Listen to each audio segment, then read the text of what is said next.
তো ডিম আলু রান্নার জন্য আমি কিন্তু এখানে ফ্রাই প্যানে সরিষার তেল দিয়ে দিয়েছি। সরিষার তেল গরম হয়ে গিয়েছে, এখন আমি কিন্তু পেঁয়াজটা দিয়ে দিব। পেঁয়াজটা দিয়ে দিচ্ছি। পেঁয়াজগুলো আমাকে মানে একটু ভেজে নিতে হবে হালকা লাল লাল করে।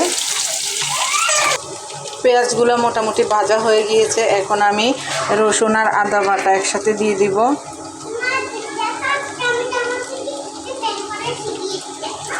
আচ্ছা, এখানে আমি রসুন আর আদা বাটা দিয়ে দিলাম পরিমাণ মতো। এখানে কাঁচামরিচ বাটা সামান্য দিয়ে দিচ্ছি। দেখেন, আসলে রান্না করতে আসলে বাচ্চারা এসে এসে অনেক রকমের কথা বলে, তো ওদের দিকেও আবার খেয়াল করতে হয়। তো এখানে দিয়ে দিলাম টমেটোর সস, এগুলো আমি ব্লেন্ড করে নিয়েছিলাম, তো এগুলোও দিয়ে দিচ্ছি পরিমাণ মতো। এখন আমি ভালোভাবে এগুলাকে কষে নিব। তারপরে আমি একটু হলুদ, লবণ, জিরার গুঁড়া, ধনিয়ার গুঁড়া দিয়ে দিব। তারপরে নামানোর আগে আমি গরম মশলার গুঁড়া দিয়ে নামিয়ে ফেলবো।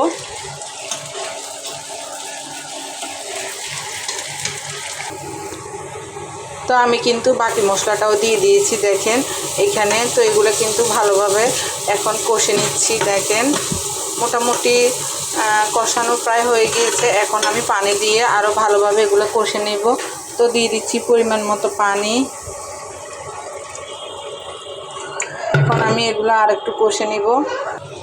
তো আমি ঢাকনা দিয়ে ভালোভাবে কষে নিব 10 মিনিটের মতো। 10 মিনিট পর ফিরে আসছি। 10 মিনিট পর ফিরে এসেছি। এখন দেখি পানি মানে কীরকম হয়েছে। এই যে দেখেন সুন্দরভাবে বলক এসে গিয়েছে, অনেক কষানো হয়েছে কিন্তু। এখন আমি আলু আর ডিমগুলো এখানে দিয়ে দিচ্ছি। বিসমিল্লাহ। এই যে এখন এগুলোকে আমি আর একটু কষে নিব। কালারটা দেখেন অনেক সুন্দর এসেছে কিন্তু। এখন আমি ঢাকনা দিয়ে দিব 10 মিনিটের জন্য। এদিকে দেখেন আমার কিন্তু ভাতও হয়ে গিয়েছে, প্রায় হয়ে আসছে সুন্দরভাবে, ভাতও বলক উঠতেছে। এই পাকে দেখেন না আমার কায়দার অবস্থা। সে একটা ব্যাগ নিয়ে স্কুলে যাচ্ছে, সে সব সময় এরকম করে। এই যে দেখেন জুতা টুতা পরে সে একদম রেডি স্কুলে যাওয়ার জন্য। এই যে তার ব্যাগটা দেখেন অনেক সুন্দর, তাই না? এই ব্যাগটা কিন্তু তার মামুনি তাকে দিয়েছে। সে এই ব্যাগটা নিয়ে সব সময় স্কুলে যাওয়ার স্বপ্ন দেখে। আম্মু, এইদিকে আমার রান্নার কি অবস্থা একটু দেখি। এই যে কষানো প্রায় হয়ে গিয়েছে, এখন আমি আর একটু পানি দিয়ে দিব। পানি দিয়ে দিলাম, এখন আমি একটু নেড়ে দিব। নেড়ে দিচ্ছি। কি আর করব, দেখেন সারাক্ষণ বাচ্চারা মানে কান্নাকাটি, কি যে অবস্থা। একটু সুন্দরভাবে রান্নাও করতে আমাকে দেয় না। কি করো?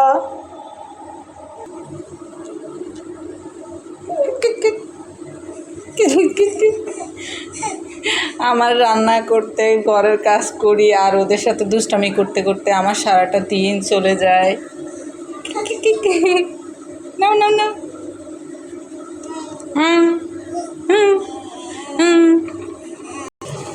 আমার রান্না কিন্তু হয়ে গিয়েছে দেখেন। এই যে রান্না একদম রেডি। আমি চুলাটা বন্ধ করে দেব।